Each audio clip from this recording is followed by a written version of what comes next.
No problem. Do you take singles? Get back in line. The pimp hand is strong, folks. The pimp hand is strong. If you were a kid that grew up in the 80s or the early 90s, there was this weird phenomenon that Hollywood had where they would be like, let's take an R-rated movie and then make it applicable to children because we want to market these characters and have them do different things to make them appealing to a younger audience. Now, one of the franchises that definitely was a culprit of this was the RoboCop franchise. I remember watching RoboCop movies when I was like a wee young lad, and then there was a bunch of different things that ended up happening with it. RoboCop ended up getting a cartoon. He ended up getting a bunch of action figures. And if you're getting action figures and you're getting cartoons, you're also going to get video games as well. Now, on the video game front, it was kind of a bit of a mixed bag. The arcade games were pretty freaking fun because, I mean, they were arcade games and you could do more with them. But the home console games weren't quite as enjoyable. They always seemed to be lacking something as far as, you know, just feeling like RoboCop. Now, I will say RoboCop versus Terminator was a pretty fun game, but that was kind of an offshoot game. And then RoboCop just kind of disappeared, honestly. There were some direct-to-DVD movies that came out in the early 2000s. I've watched them. They're not very good. RoboCop, of course, ended up getting another video game, though, on the Xbox and the PlayStation 2. It was done by Titus, the amazing people behind Superman 64. So, yeah, not a great game. Not a great game. There was a RoboCop film reboot, and then he just went away. So it seemed like we were never going to get a proper RoboCop game where you actually felt like you were playing as RoboCop. But nostalgia is a hell of a drug with old is new again, and RoboCop Rogue City was announced as coming out on modern platforms. I kept a skeptical eye on this game because I was like, you know, are they really going to make it good? Is this going to be a disappointment like the RoboCop game was done by Titus? And no, this game is freaking awesome. I am having so much fun with this game. This is one of my favorite games of 2023, and in this video, I'm going to tell you why. So, in case you're not up to date with your RoboCop lore, there was 3 movies that are considered canon in the RoboCop franchise, but really the first 2 movies were like the good movies. RoboCop 3 was a bit of a departure. The original character who played RoboCop was not reprising his role in that film, and it just wasn't really all that great storyline-wise, but the first 2 were absolutely awesome. So with this game, they decided to take the source material but build upon it. And this game actually takes place between the events of RoboCop 2 and RoboCop 3 films. You of course play as Alex Murphy, who is RoboCop. Why is he a robotic cop? Because in the first film, he gets like brutally murdered in like one of the like most disgusting murder scenes of like all time, and like kids were watching this stuff, but like, you know, we didn't grow up to be like weirdos. Maybe some of us did, but like it was absolutely disgusting. So they decided, hey, his heart and his mind are still okay. Like let's put him in a robot suit and he could be a robotic cop, because of course this is taking place in Detroit.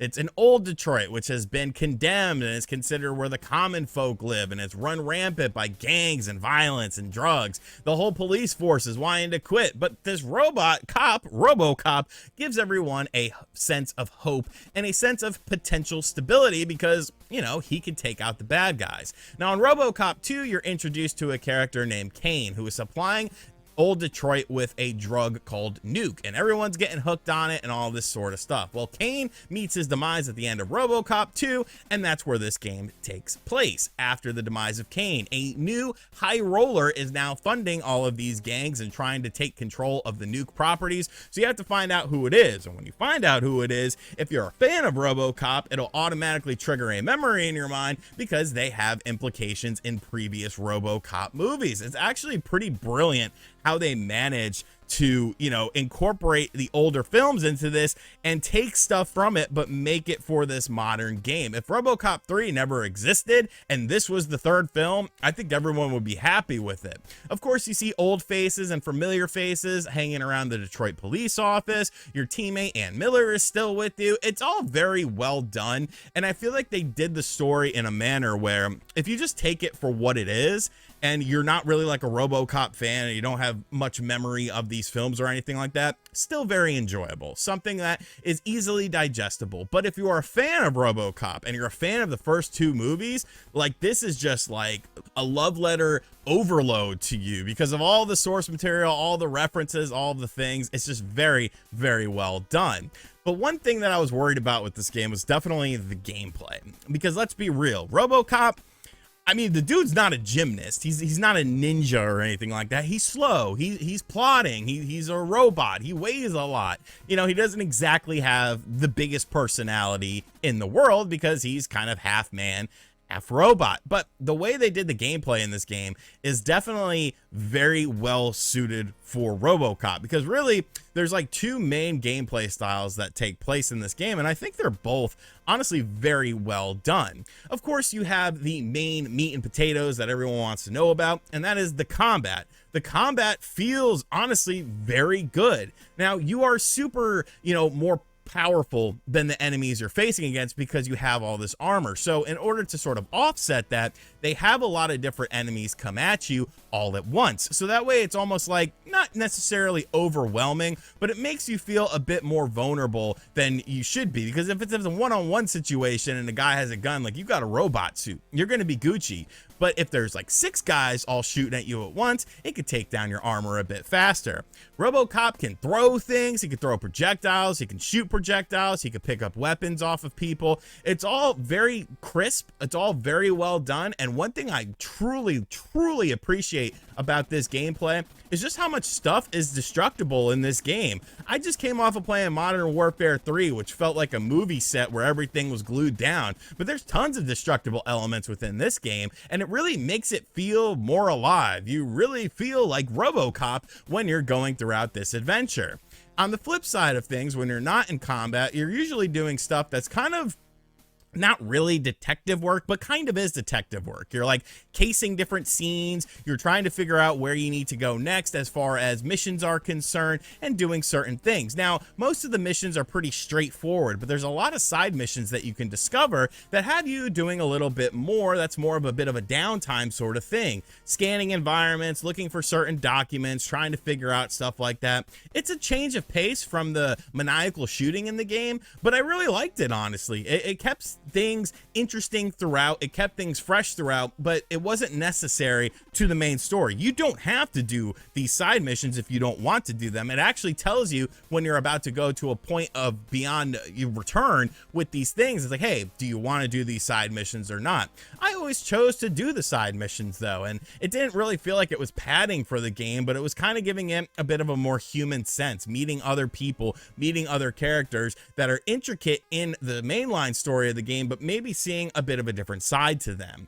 I thought it was really well done. You have these sort of pseudo-ish open times where you're just kind of going around looking for like random crimes. You can like, I ticketed a car once because the parking meter like ran out and stuff like that. Like, it was so petty, but it was like, hey, you know, there was a graffiti guy that was tagging something, so I went up on him and he took off running. And then like you have a choice. There's a choice system in the game too, where you can choose to either like ticket the dude or you could just let him go. I ticketed the dude and it said that I made him angry, but it's like, yo, don't be spray painting on the side of this building, dude. Like, what do you think this is, Spider-Man 2? Or, you know, people are spray painting stuff and Spider-Man's cool with it. I don't know, that seems weird to me. Like, RoboCop, he'd friggin' shoot that little girl or something like that. God, I can't say that, but like, yo, RoboCop don't play around, man. Like, that's what homeboy does. So I definitely like the gameplay in this game. The shooting feels very nice. It feels very tight, very precise. The various weapons that you pick up can be really fun, and everything just feels very alive. And that's something that a lot of first-person shooters aren't really doing much of nowadays. RoboCop can also throw people, he can punch through people, he can grab people. Lots of fun gameplay to be had with this, and it makes for some very, very cool and extremely brutal death scenes. I know YouTube hates Mortal Kombat. I hope they don't hate RoboCop the same way that they do Mortal Kombat. Now we have to talk about the presentation, because this was another area of a bit of a concern for a lot of people, because it's like, well, how good is a presentation really going to be? And while it's not perfect, I think it suits the game very, very well. Yes, the enemies, you know, they kind of all look a bit similar because they're all kind of in the same gangs and stuff like that. But there's like really good physics in the game, and there's really good dismemberment. And of course, the aforementioned destructible environments really lead you to believe like you're in this world. Now, sometimes there are some graphical glitches. Sometimes RoboCop will be speaking, but like his mouth won't move, which is kind of funny because if you've ever played the NES RoboCop game, there's a scene where RoboCop is like, and like the text is already done. So it's like, I'm considering that like an inverse to something like that and just kind of an Easter egg. But there are some like shadow glitches and stuff like that. Once in a while, you'll see like something in the environment that's not doing what it's supposed to be doing. But for the most part, I think the presentation is very well done. All the voice acting is very well done too. Like I said, the original Alex Murphy / RoboCop reprises his role in this game, and it really adds a layer of authenticity to it. There are a few characters in the game that it seems like their volume was turned up a little bit more than other people when they were recording, and it can be a little bit jarring, but it's nothing like super serious or anything like that.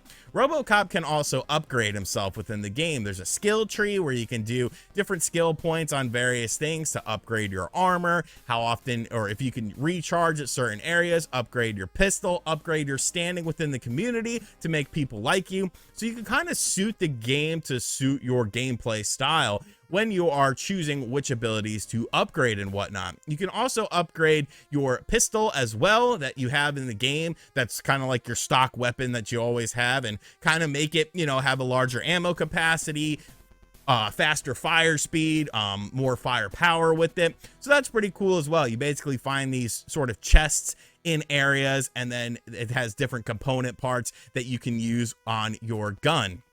As far as complaints are concerned with the game, you know, besides like the sound issue and some of the graphical glitches, like once in a while, I did have some sort of weird things happen. Like one time my controller, it like when I was moving around and like looking around, it was like super slow. Like I was in the focus mode, but I wasn't in the focus mode. I had just came out of the focus mode, and I guess something ended up happening with that. I just reloaded a save point and it automatically fixed it. But I definitely did notice that, you know, it does feel a little bit volatile in some situations. Like there was one mission where I think things didn't go exactly the way they were supposed to go, and there was kind of a little glitch with that, but it's honestly pretty few and far between with this game. But I do have to mention these sort of things because it's not a perfect game, and for a lot of people, they might not see the charm within this game, but I do.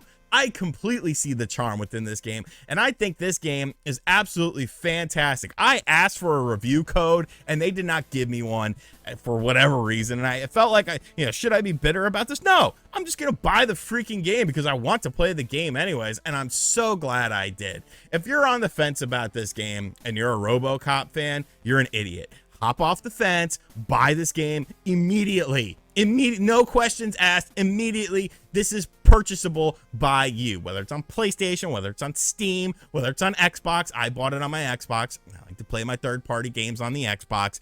This is an awesome purchase. If you're unsure about the RoboCop universe, I think if you like what you saw from the gameplay of this game, I think you'll like this game. Like, it's very fun. It's a very satisfying game. Not the longest game in the world. You know, you could probably beat it in about 9 to 10 hours if you're not doing the side missions and stuff. The side missions will elongate things, but there's multiple difficulty settings, and of course, you could do subsequent playthroughs of the game to do the skill tree in a bit of a different manner. But overall, this to me is like the Ghostbusters the video game was for the Ghostbusters movie franchise, because that was essentially that third movie that everyone had been waiting for. You know, having the original cast come back, having a great visual style for the game, and just having a well-written story to go along with some really fun gameplay. And this RoboCop Rogue City is just like that. This should be considered the third movie in the franchise. Like, it's that damn good and it's that damn enjoyable. So as a RoboCop fan,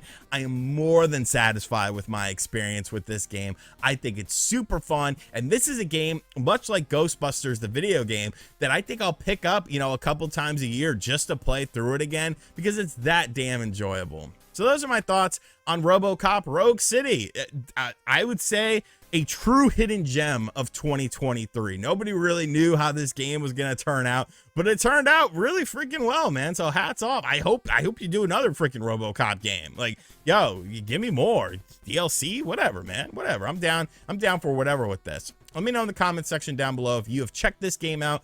Plan on checking out this game. I'm sure come Black Friday, you might see it for like 10, 20 bucks off or something like that. But I do hope the game sells well because it deserves it. It's a very fun game, and it just gave me a feeling that not a lot of games have given me in 2023. Just a sense of enjoyment and a big stupid smile on my face. And as always, guys, thank you for checking out this video. If you are new to the channel, make sure you hit that subscribe button, like, comment, and share. Hit that bell notification as well, or don't. And dislike the video. I don't care, you know, it doesn't really matter at the end of the day. It matters to some degree, but you know, a like or a dislike, it's all the same in this world. And as always, I'll catch you guys on the next video. Later.